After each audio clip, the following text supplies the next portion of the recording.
우리 함께 말씀 보도록 하겠습니다. 마태복음 18장 4절 말씀입니다. 오늘 주시는 말씀은 마태복음 18장 4절 말씀, 우리 같이 읽도록 하겠습니다. 시작.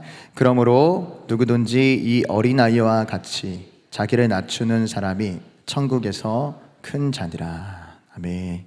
네, 오늘은 낮아짐의 은혜에 대해서 함께 나누도록 하겠습니다. 네, 우리는 누구나 하나님의 깊은 임재 가운데 살고 싶어 합니다. 우리가 아까 하나님의 임재를 구하는 기도를 하나님께 올려드렸는데요. 그만큼 하나님의 임재가 너무나 중요합니다.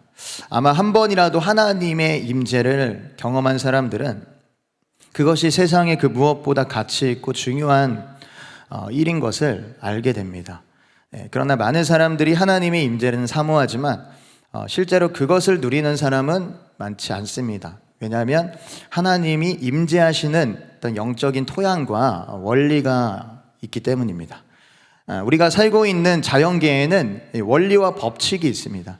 예를 들어서 만유인력의 법칙 같은 것이 있죠.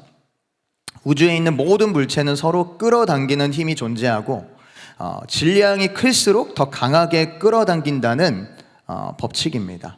그러니까 쉽게 이해하면 지구는 엄청 큰 질량을 가지고 있기 때문에 우리를 강하게 끌어당깁니다. 그래서 우리가 땅에 떠오르지 않고 붙어 있는 것이죠. 근데 만약에 이 법칙을 무시하고 행동한다면 어떻게 될까요? 예를 들어 이 원리와 법칙을 무시하고 절벽에서 뛰어내린다. 그러면 어떻게 할까요? 크게 다치거나 생명을 잃을 수도 있습니다. 그래서 우리는 이 자연 세계의 이 법칙, 원리들을 잘 따라야 되는 것입니다. 동일하게 영적인 세계에도 자연계와 같이 법칙과 원리가 있습니다. 하나님은 질서의 하나님이시기에 이 보이지 않는 영적 세계에도 분명한 원리와 법칙을 만드셨는데 하나님의 임재와 그분의 은혜가 임하는 것도 그 질서와 법칙과 그 원리에 따라서 하나님이 임재하시는 거예요. 그 중에 대표적인 것이 믿음이죠. 믿음. 예수님을 믿는 믿음을 통해 우리는 하나님과 연결이 됩니다. 그렇죠? 다른 것으로는 하나님과 연결될 수가 없어요. 오직 예수 그리스도를 믿는 믿음, 내가 곧 길이요 진리요 생명이니 나로 말미암지 않고는 아버지께로 올 자가 없다라고 하신 그 예수님의 말씀을 믿고 그 예수님을 통해서 하나님 아버지께 나아갈 때 하나님과 연결이 되어지는 것입니다. 그리고 하나님의 말씀도 이미 하늘에서 이루어졌지만 믿을 때 우리의 삶에 실제가 되고 우리의 삶 가운데 그것이 이루어지는 거예요. 또 다른 한 가지는 기도입니다. 기도는 영적인 세계를 움직이게 만듭니다. 하나님의 말씀이 이루어지는 실제적인 동력이 바로 기도라는 것입니다. 예를 들어서 한 영혼이 주님께로 돌아오고 변화되는 것은 사람의 말로 되지 않습니다. 아무리 내가 말로 설득하려고 해도 설득되는 것이 아니에요.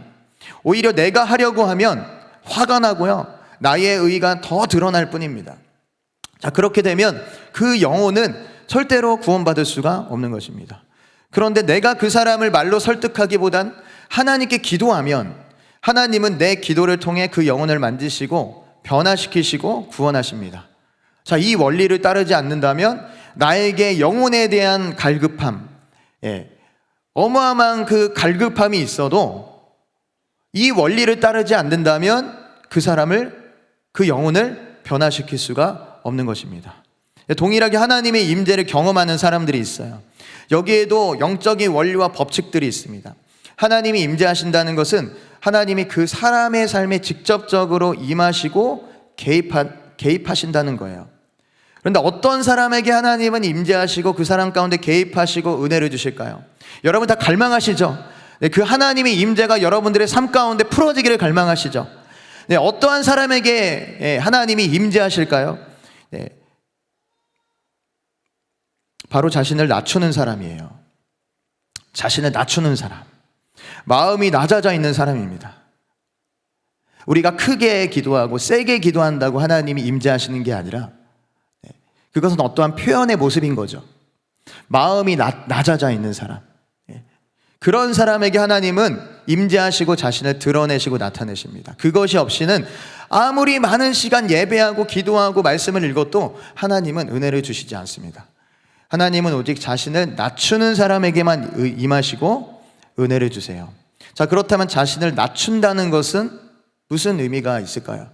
예수님은 자신을 낮추는 사람에 대해서 어린아이를 예를 들면서 오늘 말씀에 이렇게 말씀하신 거예요. 마태복음 18장 4절 우리 보시면요. 그러므로 누구든지 이 어린아이와 같이 자기를 낮추는 사람이 천국에서 큰 자니라. 자, 그 앞구절에는요. 누구든지 이 어린아이와 같지 아니하면 천국에 들어갈 수 없다라고 말씀하셨어요. 예. 그러면서 어린아이는 그럼 어떠한 모습이냐? 자신을 낮추는 사람이다. 예. 이런 사람이 천국에 들어가고 천국에서 큰 자라는 것입니다. 제가 예전에 이 말씀을 보면서 이해가 가지 않았습니다. 왜냐하면 주변의 어린아이들이 자신을 낮추고 있는가? 의문이 들었기 때문이에요. 여러분들 주변의 아이들이 자신을 낮춥니까? 저희 집에 있는 아이만 봐도요. 자신을 낮추는 것 같지 않아요. 네. 오늘도 자기가 아침에 제가 이제 설교 준비 마무리하고 집에 들어가서 이제 씻고 나오려고 하는데 아이가 자기 요구만 하는 거, 자기가 원하는 것만 저에게 요구를 하는 것입니다. 아빠 빨리 준비해, 나 빨리 가야 돼, 막 이런 식으로 키즈함이 빨리 가야 된다고, 지금 가야 된다라는 거예요. 네. 부모에게 많은 것을 요구하고요, 부모의 말도 잘 듣지 않아요. 반말 막 하고 막 함부로 얘기하고.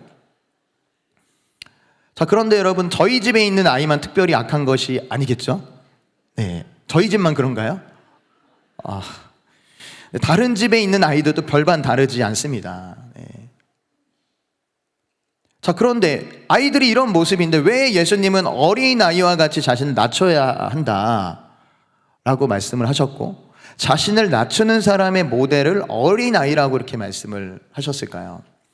제가 이게 묵상을 하면서 가장 중요한 한 가지를 이렇게 깨닫게 하셨는데 그게 뭐냐면 여러분, 어린아이는 부모의 자리를 넘보지 않는다는 거예요.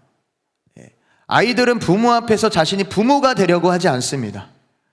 아이들의 정체성은요 아주 명확해요. 나는 아이이고 부모의 도움이 없이는 살 수 없는 연약한 존재라는 것을 아이들은 본능적으로 알고 있습니다. 그래서 부모에게 끊임없이 요구하는 거예요. 자신이 부모의 자리를 대신하고 부모의 재산을 탐내지 않습니다. 필요한 것이 있으면 그 자리에서 울어버리면 되는 거예요. 왜 울죠? 자신의 필요를 채워달라는 것입니다. 자, 이것은 자기가 연약하다라는 것을 본능적으로 아는 것입니다. 아이들은 어른처럼 부모 앞에서 행동하지 않아요. 자신을 부모보다 낮게 여기지 않습니다. 이게 바로 자신을 낮추는 사람의 모습이에요. 자신을 낮추는 사람은요, 자신을 드러내고 자신을 높이지 않습니다. 자신의 인생의 주인, 왕이 되려고 하지 않아요. 언제나 하나님의 도우심과 은혜를 구합니다. 대표적인 사람이 성경에 다윗이 있죠. 다윗은 처음부터 가장 낮은 곳에 있었던 사람이었어요. 가정 안에서도 다윗은 별로 중요한 위치에 있지 않았습니다. 사무엘이 하나님의 명령을 받아서 선택한 사람에게 이제 기름을 붓기 위해 이새의 집에 방문을 하죠. 자, 그때 다윗의 형들이 7명이 그 자리에 있었지만 다윗은 없었습니다. 여러분, 사무엘은요 그 당시에 모든 사람이 존경하는 인물이었고 이스라엘에서 가장 탑 리더였습니다. 지금으로 말하면 대통령만큼이나 영향력과 권위가 있던 사람이었어요. 그런데 그 사무엘이 집에 방문을 했는데 이 다윗을 부르지 않았다는 것은 이건 단순한 실수가 아닙니다. 그 중요한 순간에 그 자리에 다윗을 부르는 것을 전혀 생각하지 않을 만큼 그 집에서 존재감이 없는 위치에 있었다라는 거예요. 사무엘이 다시 한번 이새에게 다른 아들이 없느냐 묻지 않았다면 끝까지 다윗을 부르지 않았을 것입니다. 자, 그만큼 다윗은 낮은 위치에 있었던 사람이었어요. 자, 한 번은 전쟁터에 나가 형제들에게 음식을 가져다 주라는 그 아버지의 심부름을 다윗이 간 적이 있죠. 자, 그때 이스라엘 군대를 모욕했던 이 골리앗을 보면서 다윗이 이제 그 나머지 이스라엘 군대들은 벌벌 떨고 있지 않았습니까? 그때 이 다윗이 그 이스라엘 군대들에게 어떻게 해서 하나님을 모욕하는데 저 사람을 가만히 둘 수 있습니까? 라고 했을 때 형 엘리압이 다윗에게 이렇게 말합니다. 우리 사무엘상 17장 28절 읽겠습니다. 시작. 큰형 엘리압이 다윗이 사람들에게 하는 말을 들은지라 그가 다윗에게 노를 바라여 이르되 내가 어찌하여 이리로 내려왔느냐 들에 있는 양들을 누구에게 맡겼느냐 나는 내 교만과 내 마음의 완악함을 아노니 내가 전쟁을 구경하러 왔노라. 네. 여러분, 엘리압이 이 다윗에게 화를 내며 교만한 놈이다, 너는 완악한 놈이다라고 욕을 합니다. 엘리압이 난생 처음으로 다윗에게 이런 말을 했을까요? 이제까지 한 번도 그런 욕을 하지 않았는데, 그런 취급을 하지 않았는데 이번 한 번만 그렇게 이야기를 했을까요? 아닙니다. 다윗은 항상 이런 말에 노출이 되어 있었어요. 아마 엘리압뿐만 아니라 모든 형들에게 이런 취급을 당했을 것입니다. 매일 집에서 욕을 먹었을 거예요. 그러니까 다윗은 항상 낮은 위치에 있었다는 거예요.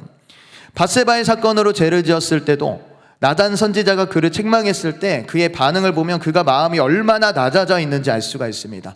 분명 죄를 졌어요. 그런데 마음이 낮아져 있었어요. 다윗의 위치에서 선지자가 그를 책망한다면 충분히 그에게 누명을 씌워서 죽일 수도 있는데, 다윗은 그렇게 하지 않고 회개하고 하나님의 긍휼을 구했습니다. 왜 그렇습니까? 마음이 낮아져 있었기 때문이에요. 그래서 하나님이 은혜를 주신 것입니다. 다윗뿐만 아니라 성경에 기록된 하나님의 은혜를 경험하고 그분과 친밀했던 모든 사람들의 공통적인 특징, 그들의 마음이 낮아져 있었다라는 것입니다. 예수님 시대에 예수님을 만나 그분의 터치를 받은 사람들도 마음이 낮아진 사람들이었어요. 당시 그렇게 사람들에게 인정받지 못했던 어부들, 그리고 사람들에게 욕먹는 게 익숙했던 세리, 그리고 병자와 상처 입은 사람들, 자, 이런 사람들은 기본적으로 환경적으로 마음이 낮아질 수밖에 없는 그런 환경이 있었기 때문에 예수님을 만나고 회복과 은혜를 누릴 수가 있었던 것입니다. 자, 그런데 반면에 하나님이 함께할 수 없는 사람들이 있습니다. 어떤 사람들이 하나님과 함께할 수 없을까요? 교만한 사람들이에요. 교만한 사람들. 우리 잠언 16장 16절 말씀 읽도록 하겠습니다. 시작. 교만은 패망의 선봉이요 거만한 마음은 넘어짐에, 말씀이 잘못 나왔는데요, 제가 잘못 보낸 것 같아요. 교만은 패망의 선봉이요 거만한 마음은 넘어짐에 앞잡이라. 그럼 마음이 높아 교만한 사람들은 이 말씀에 망한다라고 말하고 있어요. 망하지 않을까? 망할 수도 있어. 이런 애매한 말씀을 하지 않으세요. 망한다. 교만한 사람은 망한다. 왜 망할까요? 하나님은 교만한 자들과 함께 할 수 없기 때문입니다. 단순합니다. 교만한 자들과 하나님이 함께 할 수 없기 때문에 그 하나님의 보호심이 거쳐졌기 때문에 망하는 것입니다. 우리가 짓는 죄의 목록을 보면요, 상대적으로 가벼운 죄도 있고 무거운 죄도 있습니다. 그런데 하나님이 함께 할 수 없는 가장 근본적인 죄가 바로 교만이라는 거예요. 교만은 그 어떤 죄보다 하나님이 싫어하시는 죄입니다. 왜냐하면 교만은 자신을 하나님의 위치에 두는 죄이기 때문입니다. 사람은 하나님이 만드신 피조물인데 하나님을 높이고 그분을 찬송하기 위해서 지으심을 받았습니다. 그러나 교만은 하나님의 자리에 자신이 올라가는 것입니다. 아까 어린아이는 부모의 자리를 넘보지 않는다고 말씀드렸습니다. 어린아이들은 자신의 위치를 알고 부모를 인정합니다. 그래서 자신을 낮출 수가 있는 거예요. 그런데 교만은 자신을 낮추지 않습니다. 자신이 스스로 하나님이 되어서 하나님의 자리에 앉습니다. 모든 것의 심판자가 되어 판단하고 정죄합니다. 자, 이러한 교만은 결국 하나님이 할 수 없는 조건이 되는 거예요. 사실 모든 타락의 시작이 바로 교만입니다. 에스겔서 28장 12절에서 15절, 17절 말씀 같이 읽겠습니다. 시작. 인자야, 두루 왕을 위하여 슬픈 노래를 지어 그에게 이르기를, 주 여호와의 말씀에 너는 완전한 도장이었고 지혜가 충족하며 온전히 아름다웠도다. 내가 옛적에 하나님의 동산 에덴에 있어서 각종 보석꽃, 홍보석과 황보석과 금감석과 황옥과 홍마노와 창옥과 청보석과 남보석과 홍옥과 황금으로 단장하였으며 내가 지음 받던 날에 너를 위하여 소고와 비파가 준비되었도다. 너는 기름 부음을 받고 지키는 그룹이며 내가 너를 세움에 내가 하나님의 성산에 있어서 불타는 돌들 사이에 왕래하였도다. 내가 지음을 받던 날로부터 내 모든 길에 완전하더니 마침내 내게서 불의가 드러났도다. 내가 아름다움으로 마음이 교만하였으며 내가 영화로움으로 내 지혜를 더럽혔으며 내가 너를 땅에 던져 왕들 앞에 두어 그들의 구경거리가 되게 하였도다. 아멘. 자, 이 말씀은 1차적으로는 두루 왕에 대한 말씀인데요, 결국 두루 왕의 배후에 있는 사단, 마귀에 대한 말씀이에요. 우리가 아는 것처럼 하나님을 찬양하는 천사가 있었죠. 네, 루시엘이란 천사입니다. 자, 루시엘에게는요 하나님의 영광이 있었어요. 여기 보니까 온갖 보석으로 그가 단장했다라고 말씀하고 있습니다. 네, 그리고 무엇보다 그 13장 뒷부분에 보면 네가 지음받던 날에 너를 위하여 소고와 비파가 준비되었도다. 네. 하나님을 찬양하는 천사라는 거예요. 그리고 기름 부음을 받았다고 합니다. 기름 부음. 자, 기름 부음은 왕, 선지자, 제사장에게 부어주는 게 기름 부음이잖아요. 네. 즉 가장 높은 위치, 천사 중에 가장 높은 위치에 있는 존재라는 거예요. 그래서 기름이 부어진 것입니다. 네. 그래서 일반 그냥 천사가 아니라 천사들을 다스리는 천사장이었다는 것을 이 말씀을 통해서 알 수가 있습니다. 자, 그런데 그가 모든 것이 완전하더니 마침내 불의가 드러났다라고 합니다. 마침내 드러났다라는 것은 그가 처음에는 불의가 없었다라는 거예요. 처음부터 그러지 않았다라는 것입니다. 그런데 어느 순간부터 하나님의 영광을 조금씩 취하게 된 거예요. 네. 자신이 하나님을 찬양하는 그 천사로서 악기 연주를 너무 잘하는 거예요. 소고와 비파를 막 연주를 하는데 너무 탁월하게 하는 거예요. 찬양을 하는데 목소리가 너무 좋은 거예요. 예, 자신의 목소리와 자신의 악기 실력에 취해서, 자, 그러면서 밑에 있는 그 천사들이 막 자신을 높이는 거예요. 와, 천사장 진짜 멋있습니다. 예, 거기에 넘어간 거예요. 예, 결국 조금씩 그 하나님의 영광을 취하면서 마침내 그의 불의가 드러난 것입니다. 어느 순간 그의 마음이 교만해지면서 땅으로 결국 쫓겨나게 됩니다. 우리 이사야 말씀, 이사야 14장 12절, 15절도 동일한 말씀인데 우리 좀 읽겠습니다. 시작. 너 아침의 아들 계명성이여 어찌 그리 하늘에서 떨어졌으며 너 열국을 엎은 자여 어찌 그리 땅에 찍혔는고 내가 내 마음에 이르기를 내가 하늘에 올라 하나님의 뭇별 위에 내 자리를 높이리라. 내가 북극 지폐의 산 위에 앉으리라. 가장 높은 구름에 올라가 지극히 높은 이와 같아지리라 하는도다. 그러나 이제 내가 수올 곳 구덩이 맨 밑에 떨어짐을 당하리로다. 자, 이 말씀도 표면적으로 보면 바벨론 왕에 대한 예언의 말씀이지만 근본적으로 그 배후에 역사하는 사단에 대한 말씀이에요. 14절 말씀에 보면 가장 높은 구름에 올라가 지극히 높은 이와 같아지리로다 하는도다. 네, 여기에 지극히 높은 분은 하나님이시죠. 그가 하나님과 같아지겠다라는 마음을 품은 것입니다.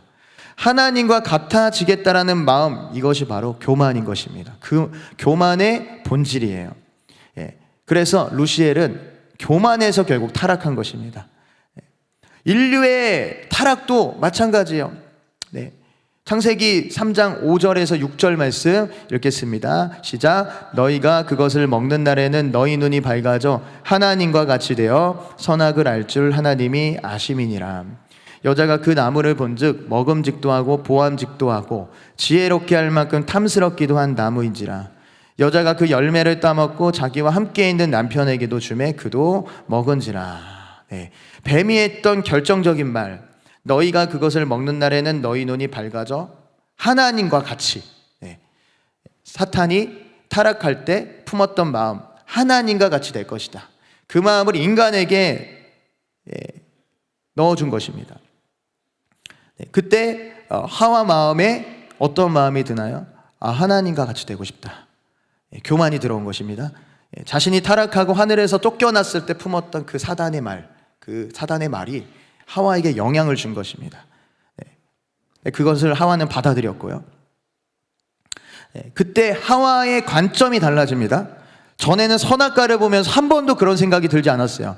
다른 나무와 다른 것이 없었습니다. 근데 교만이 들어오면서 하나님과 같이 되려는 그 마음이 생기는 순간 열매가 다르게 보입니다. 그 선악과가 보암직도 하고 먹음직도 하고 지혜롭게 할 만큼 탐스럽게 그 열매가 보여지는 거예요. 하나님은 그 열매를 죽으면 죽는다고 했거든요. 자, 그러면 그 열매를 보면서 이거 먹으면 죽는 열매구나라는 것을 봐야 되는데 그것을 보는 것이 아니라 아름답다, 지혜롭게 할 만큼 탐스럽다, 완전히 관점이 바뀐 것입니다. 교만이 들어오면서 바뀌어요. 보는 눈이 달라지는 것입니다. 여러분, 교만하면 관점이 달라집니다. 교만하면 하나님이 창조하신 사람이 존귀한 존재가 아니라 악한 존재로 보여져요. 하나님이 만드신 모든 것들이 다 다른 관점으로 보여지게 됩니다. 그래서 교만한 사람들의 특징은 다른 사람에 대해서 나쁘게 이야기합니다. 정죄해요. 스스로 판단자의 입장이 되어서 긍휼이 없는 비난을 합니다. 여러분, 세상을 보세요. 비난하잖아요. 그렇죠? 이거는 뭐 그 사람을 위한 어떠한 비난이 아니라 그냥 생매장하겠다는 거예요. 죽이겠다는 것입니다. 그때 이후로 천사가 타락하고 인간이 타락한 죄, 교만의 씨앗이 모든 인간의 마음속에 자리 잡아서 자라고 열매를 맺는 저주가 임한 것입니다. 그래서 여러분, 교만에서 모든 악이 시작된 거예요. 그래서 세상의 임금인 사단이 다스리는 이 세상의 모든 원리도 교만입니다. 교만. 세상의 가치관의 모든 중심과 그 중심의 결국 종점은 교만입니다. 다 자신을 높이고 드러내는 거예요. 그래서 세상에 살고 있는 우리가 그 영향을 받았기 때문에, 우리가 그 씨앗을 가지고 있었기 때문에 우리가 높아지는 것을 원하는 거예요. 저와 여러분들은 높아지는 것을 원합니다. 우리의 육신은 높아지기를 원해요. 사람은 어떤 공동체에 속해 있든지 자신의 존재감을 드러내려고 합니다. 알게 모르게 높은 위치로 올라가려고 합니다. 저희 부모님이 어릴 때 저를 위해서 기도를 해주셨거든요. 근데 제가 제일 많이 들었던 기도가 우리 아들이 꼬리가 되는 것이 아니라 머리가 되기를 원합니다. 이 기도를 많이 들었어요. 물론 내 자식이 잘 되기를 바라는 부모의 마음으로 기도한 것입니다. 그리고 실제로 신명기 말씀에 보면 이 약속의 말씀이 있어요.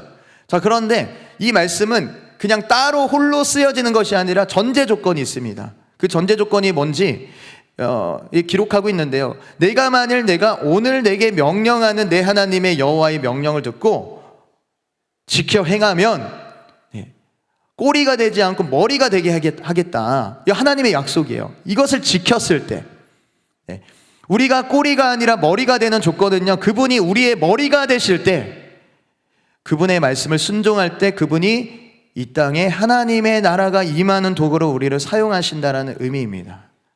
하늘의 것이 부어져야 되기 때문에 머리가 될 수밖에 없죠. 이 땅의 차원과 하늘의 차원은 다르기 때문입니다. 하나님의 약속이 이루어지니까 당연히 그 약속을 받은 하늘이 열린 사람들은 머리가 될 수밖에 없는 거예요. 세상을 다스리는 권세가 주어지는 것입니다. 근데 하나님 없이 내가 머리가 돼서, 내가 주인이 돼서 우리가 이렇게 머리가 되려고 한다는 거예요. 그러니까 우리의 기도 내용을 자세히 들여다보면 성경에서 말하는 그러한 방향이 아니라 세상의 가치관이 숨겨져 있는 거예요. 그래서 부모님들이 자녀들에게 말합니다. 너 공부 안 하면 평생 남의 밑에서 월급 받으며 사는 거야. 해보셨죠? 이런 말씀, 이런 말들. 그러면서 열심히 공부해서 좋은 대학 나오고 사회에서 높은 지위에 오른 사람들을 성공하고 출세한 삶이라고 생각을 합니다. 그리고 그것에 대해서 부러워해요.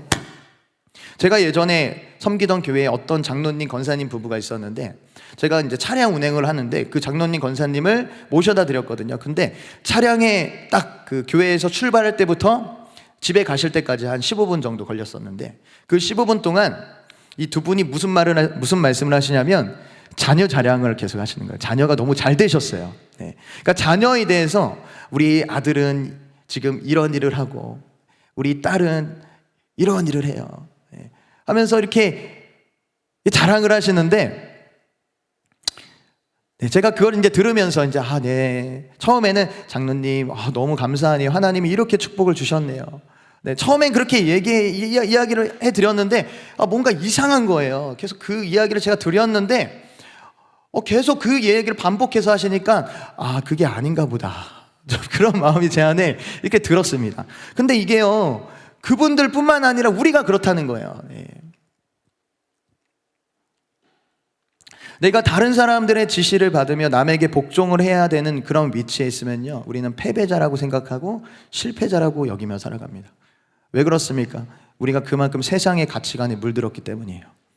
예수님께서 이렇게 말씀하셨어요. 마태복음 20장 25절에 읽겠습니다. 예수께서 제자들을 불러다가 이르시되 이방인의 집권자들이 그들을 임의로 주관하고 그 고관들이 그들에게 건세를 부리는 줄을 너희가 알거니와.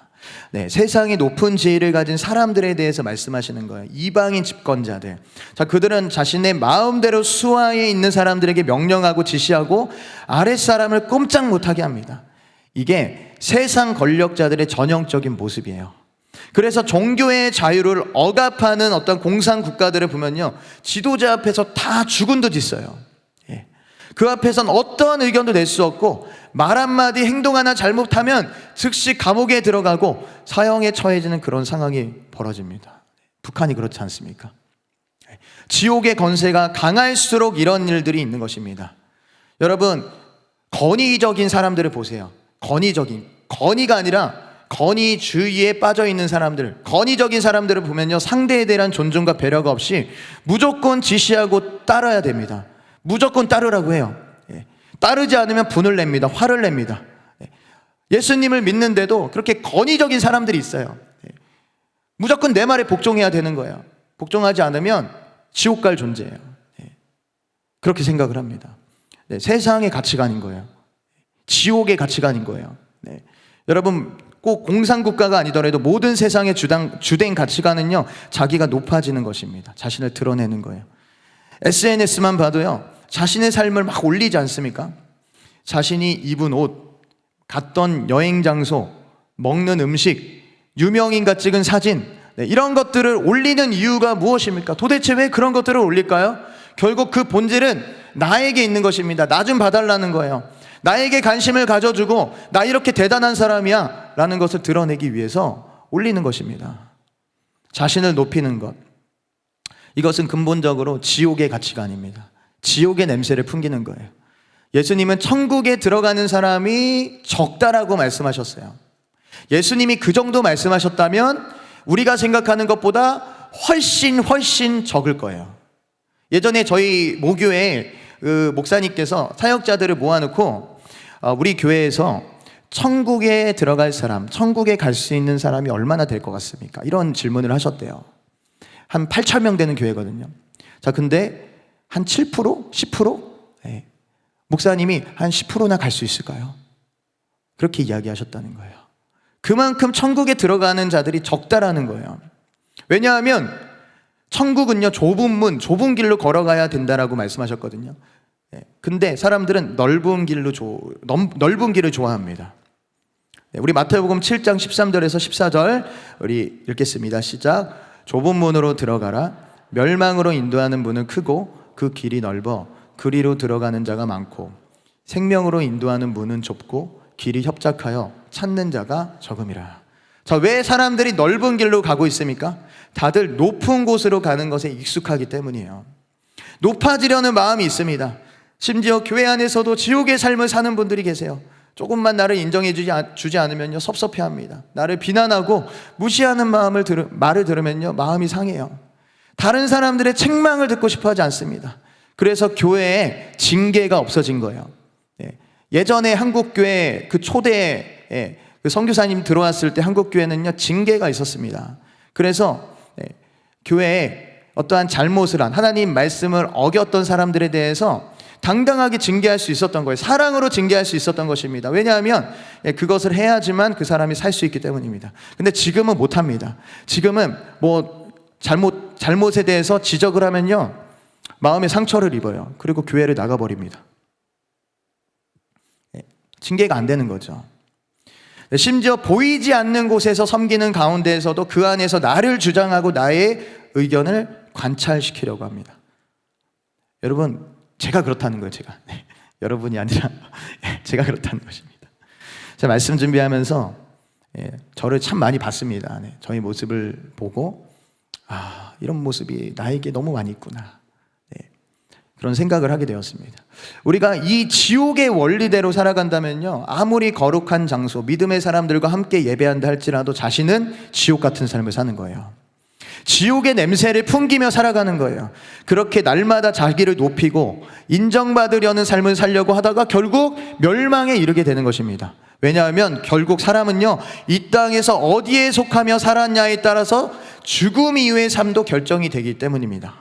이 땅에서 천국의 삶을 살게 되면, 낮아짐의 삶을 살게 되면 내가 천국에 속한 사람이고, 지옥의 삶을 살게 되면요, 지금 지옥에 속해 있기 때문에 돌이키지 않는다면 결국 죽어서 지옥에 가는 것입니다. 자, 그러므로 우리에게 마음이 낮아지는 것은 너무나 중요한 거예요. 이것이 천국을 누리는 사람의 삶이고요, 하나님의 임재를 경험하는 방법입니다. 하나님은 겸손한 자들과 함께 하십니다. 우리 이사야서 57장 15절 말씀 우리 다시 읽겠습니다. 함께 읽겠습니다. 시작. 지극히 존귀하며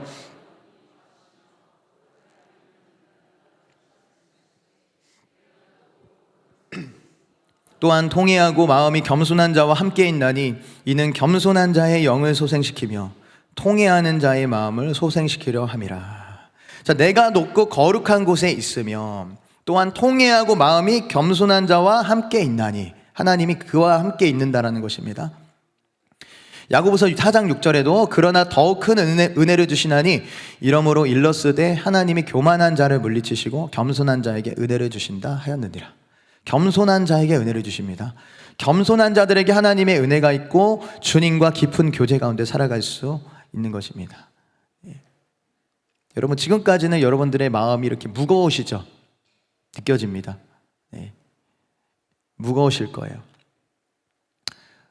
분위기를 전환해서요. 자, 그러면 우리가 어떻게 마음이 낮아질까? 우리가 어떻게 마음이 낮아질 수 있을까요? 우리 세 가지만 간단하게 나누도록 하겠습니다. 첫 번째는요, 하나님은 우리를 낮추기 위해서요, 광야의 시간을 허락하십니다. 우리 자신을, 우리 마음을 낮추기 위해서요. 신명기 8장 2절 말씀 읽겠습니다. 시작. 내 하나님 여호와께서 이 40년 동안에 내게 광야 길을 걷게 하신 것을 기억하라. 이는 너를 낮추시며 너를 시험하사 내 마음이 어떠한지 그 명령을 지키는지 지키지 않는지 알려 하심이라. 자, 하나님이 이스라엘 백성들을 광야로 인도하신 이유가 이제 몇 가지가 있지만 그 중에 중요한 이유가 그들을 낮추시기 위함이다라고 이렇게 말씀하고 있습니다. 왜냐하면 인간은 스스로 낮아질 수 없는 존재이기 때문이에요. 저와 여러분들은 스스로 낮아질 수 없습니다. 그래서 하나님이 낮춰주셔야 돼요. 우리의 마음을 갈아 엎어주셔야 됩니다. 그런 의미에서 광야는요, 우리의 마음을 낮추기 위한 최고의 장소입니다. 왜냐하면 그곳에서는요, 내가 할 수 있는 것이 하나도 없기 때문입니다. 광야는 가장 기본이 되는 물과 양식을 내 손으로 구할 수 없는 장소예요. 생존하기 위해서 인간으로서 할 수 있는 것이 정말 아무것도 없는 그런 장소라는 거예요. 오직 하나님의 도움만이 절실한 곳입니다. 여러분, 사람이 왜 교만해지는지 아십니까? 자신이 무엇인가 할 수 있다고 생각하기 때문이에요. 하나님 없이도 내가 할 수 있다. 그래서 교만해지는 거거든요. 그래서 하나님은 우리에게 광야 같은 시간을 허락하시는 거예요. 아무것도 할 수 없는, 나의 힘으로 그 어떤 것도 할 수 없는. 여러분, 그 광야의 시간은요, 고난의 시간입니다. 고난의 시간이에요. 내 안에 쓴물이 나오는 시간이고요, 내 마음이 갈아 엎어지는 시간입니다. 내 힘으로 그 어떤 것도 해결할 수 없는 시간이에요. 그것이 재정의 문제든 관계의 문제든 다른 문제든 우리는 그때 기억해야 되는 거예요. 하나님이 나를 낮추시기 위해서 이 시간을 허락하셨구나.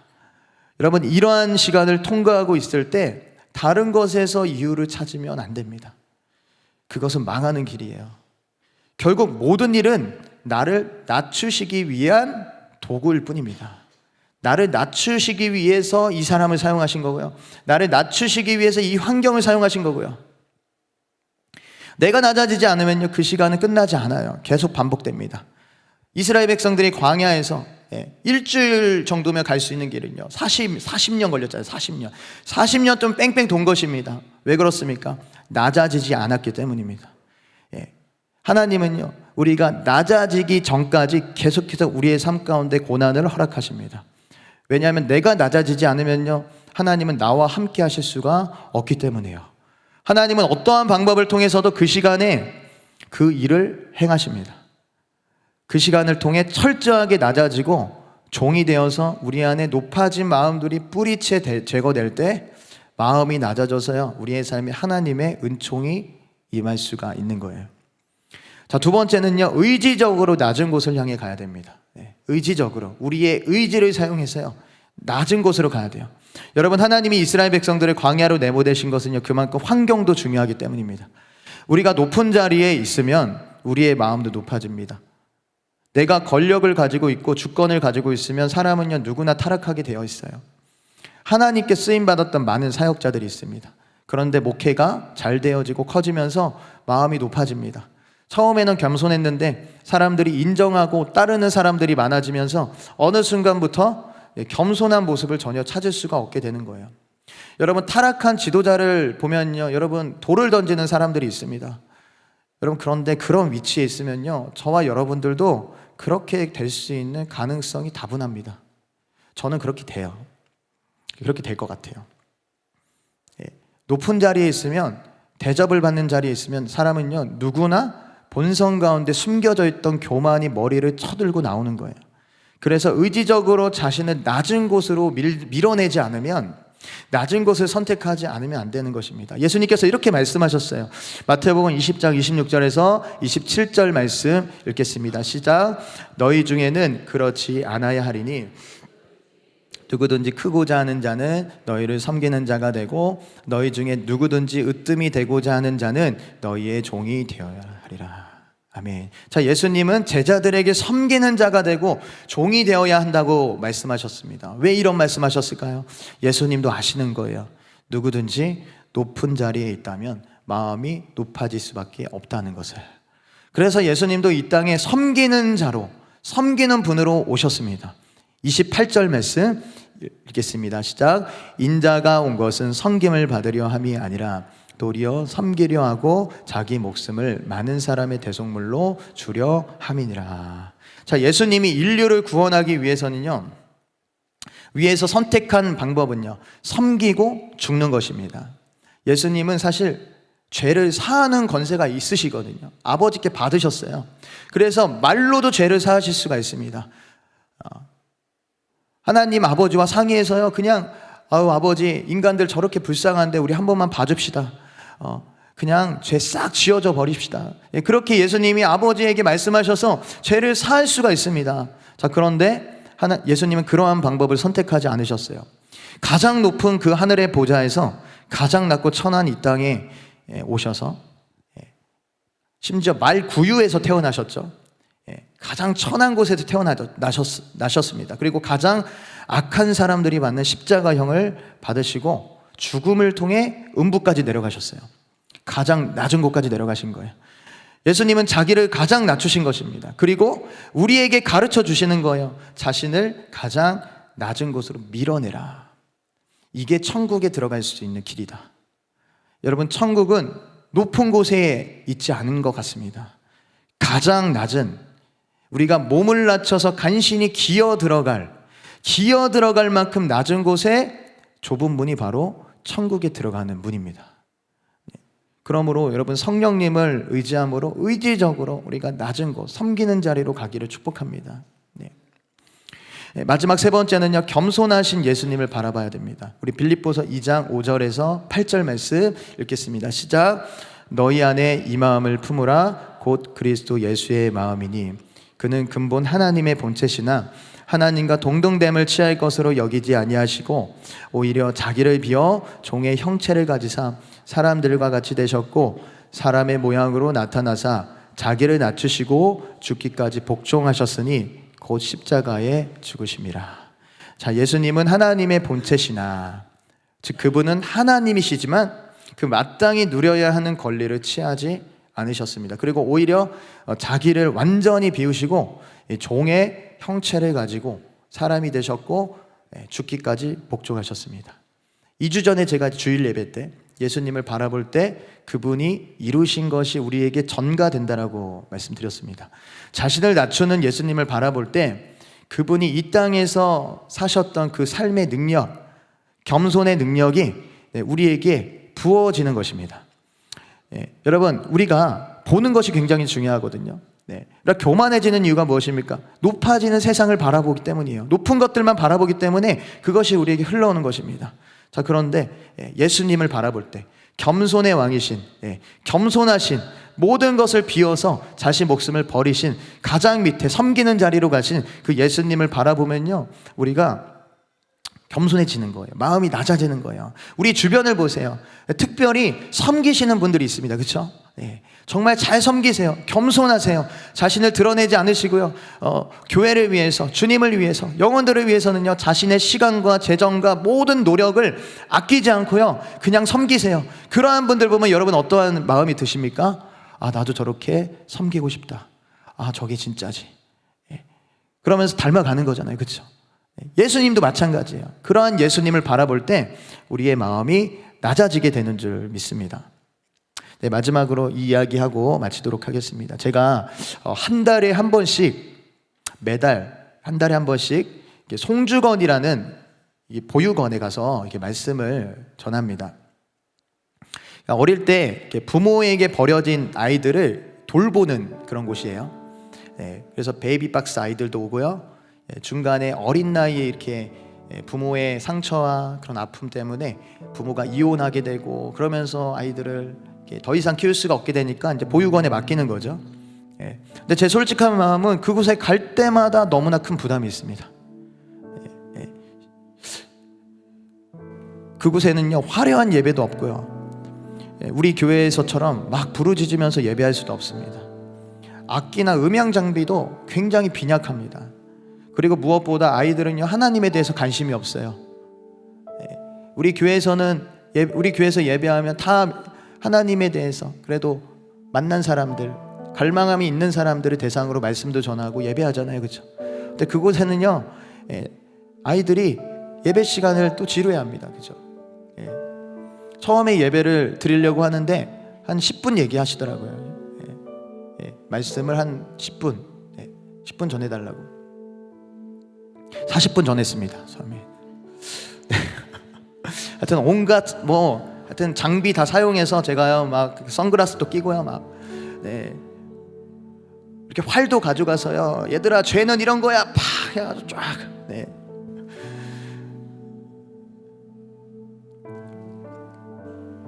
막 끈 가져가서, 리본 끈 가져가서 아이들을 이렇게 묶어놓고서 막, 야 땡겨봐, 야 풀어봐, 니네 스스로 못 풀지, 너희가 이런 상태야. 긴 크다란 그 리본 가져가서요, 그 가장 그 앞부분에 이렇게 체크를 하고, 그 앞부분이 세상이고 나머진 영원이라는 세계다. 그러면서 리본을 쫙 풀어요. 확 풀어요. 자, 이 세상은 너무 짧은데 너희가 이 땅에서 삶이 다 끝나면 영원한 세계가 펼쳐져. 별거 다 했습니다. 노력 많이 했어요. 근데 갈 때마다 부담스러운 거예요. 갈 때마다 2주 전부터 부담감이 찾아옵니다. 물론 다른 사역이 바쁜 것도 있지만 2주 전부터 막 부담스러워요. 가서 무엇을 전해야 될까. 자, 그런데 지난 3월에 그곳에 가서 예배를 하는데요, 그때 찬양을 인도해 주던 우리 생기 학생들이 항상 찬양 인도해 줬거든요. 근데 그날따라 못 가는 거예요. 못 온 거예요, 그 생기 애들이. 그래서 제가 찬양 인도를 해야 되는 상황이었습니다. 찬양 인도도 하고 말씀도 전하고. 초등학교 저학년, 제일 많은 애가 한 4학년, 5학년 되나요? 그리고 나머지 유치부에 하여튼 어린 애들, 그런 아이들을 상대로 진지한, 제가 찬양할 때 거의 이제 막 경배 찬양하고 막 그 보혈 찬양하고 이런 찬양을 좋아하는데 그 아이들에게 찬양 인도까지 해야 된다니까 너무 부담스러운 거죠. 많은 곡은 못하고요, 딱 한 곡을 불렀습니다. 하나님이 너를 엄청 사랑하신대 라는 찬양이었어. 요 찬양이에요. 제가 일부러 반주로 깔아달라고 했어요. 하나님이 너를 엄청 많이 사랑하신대. 하나님이 너를 엄청 많이 사랑하신대. 그 찬양을 이렇게 부르는데요, 순간 하나님의 임재가, 모르겠어요, 그곳에는 뭐 임재가 있었는지 모르겠습니다. 그러나 저의 마음에 하나님이 임재하시는 거예요. 그러면서 하나님이 이 아이들을 사랑하신다라는 그 마음이 제 가운데 이렇게 부어졌습니다. 아, 하나님 깊이 사랑하시는구나. 그냥 건반 하나로 찬양을 하는데 막 제가 눈물이 나려고 하는 거예요. 눈물이 나려고 해서 제대로 찬양을 할 수가 없습니다. 그렇게 예배를 이렇게 찬양을 하고 말씀을 다 마치고 돌아와서 생각을 하는데 하나님이 이런 마음을 주시는 거예요.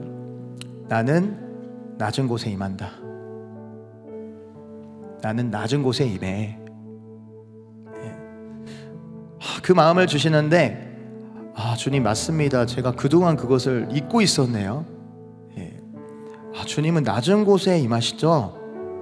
물이 높은 곳에서 낮은 곳으로 흐르는 것 같이 주님은 가장 높은 곳에서 낮은 이 땅에 오셨습니다. 그러고 보니까 예수님은 가장 천하고 힘든 사람들을 찾아가셨어요. 마음이 낮아져 있던 어린아이들, 평생 맹인으로 살았던 바디메오, 가장 뜨거웠던 정오에 사람들을 피해 물을 기르러 왔던 사마리아 여인, 12년 동안 혈류병을 앓았던 여인, 군대 귀신 들려서 무덤에서 자신을 자학하며 비참하게 살았던 거라사인 청년. 예수님은 언제나 가장 비참하고 힘든 가운데 마음이 낮아져 있던 그 영혼들을 찾아가셨습니다. 그래서 이 땅에 오신 거잖아요. 가장 높은 곳에서 정말 더럽고 추악한 오물로 둘러싸여 있는 이 땅. 왜 오셨습니까? 가장 천한 우리가 있기 때문입니다. 가장 보잘것없는 우리가 있기 때문이에요. 물론 여러분, 그런 환경에 있다고 다 하나님의 은혜가 임하는 것은 아닙니다. 고난을 받고 힘든 시간에 오히려 마음이 높아지고 교만해져서 하나님을 떠나는 사람도 있습니다. 반대로 높은 위치에 있어도 마음이 겸손하고 그 마음만은 겸손해서 낮아져 있는 사람들이 있습니다. 중요한 것은 자신을 낮추고 은혜를 구하는 사람들을 예수님은 찾아가셨다라는 거예요. 주님은 우리의 마음이 낮아 있을 때 찾아오십니다.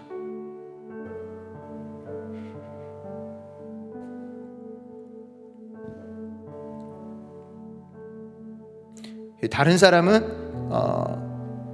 자신보다 낮게 여기고 겸손하게 주님의 은혜를 구하는 그런 사람들과 주님은 함께 하시고 그분의 깊은 임재를 나타내십니다. 그래서 여러분, 마음이 높아지면 안 돼요.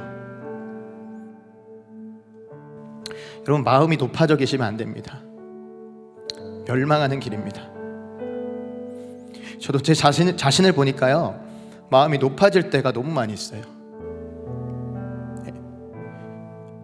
저도 모르는 사이에 마음이 높아져 있습니다. 하나님의 자리에 앉아 있어요. 그럼 교만하면 멸망하는 거예요. 교만하면요, 하나님은 그 사람을 대적하십니다.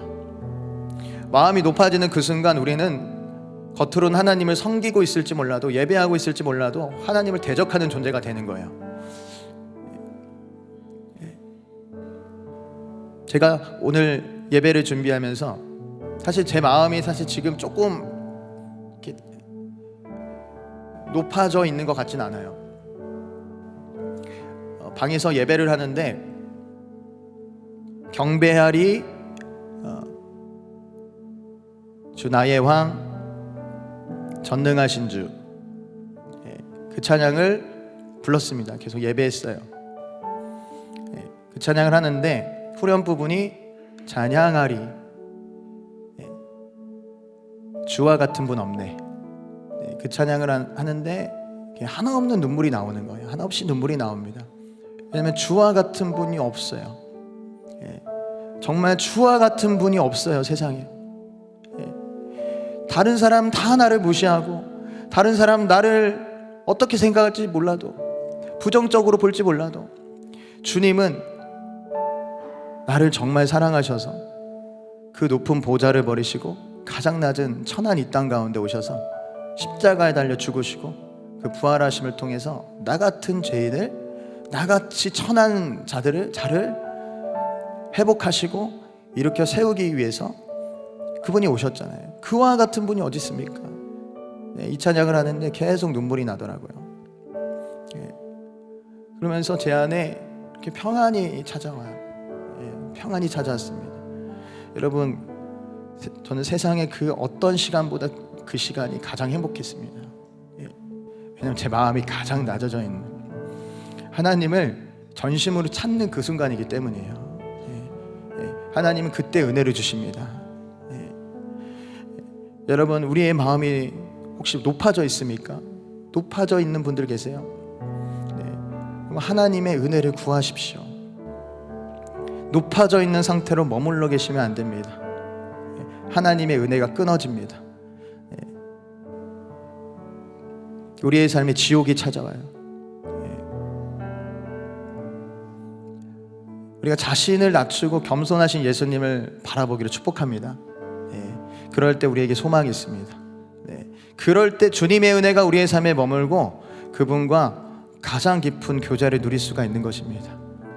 결국 그러한 자들이 천국에 들어가는 거예요. 예수님을 믿는다는 증거는 마음이 낮아진다라는 거예요.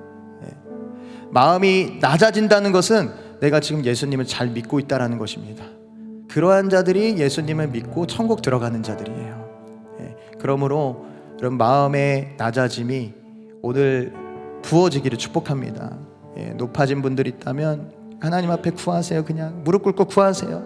주님, 저 이러다 죽습니다. 주님, 낮춰주십시오. 저 낮춰주십시오. 그러면서 주님의 은혜를 구하는 오늘 이 시간이 되기를 축복합니다.